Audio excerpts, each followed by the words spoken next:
এখনো যারা পায়নি দাওয়াত কোরআনের এই মিছিলে,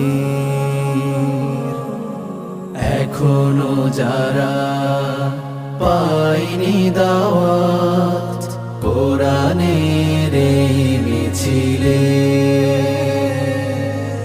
শুনিয়ে দেই চলো সত্যবাণী, শুনিয়ে দেই চলো সত্যবাণী, পথ বাতলে দেই আমরে, বলে দেই বুকে টেনে জান্নাতে একাই আমি যাব না তো ভাই, তোমাকেও জান্নাতি দলে নিতে চাই।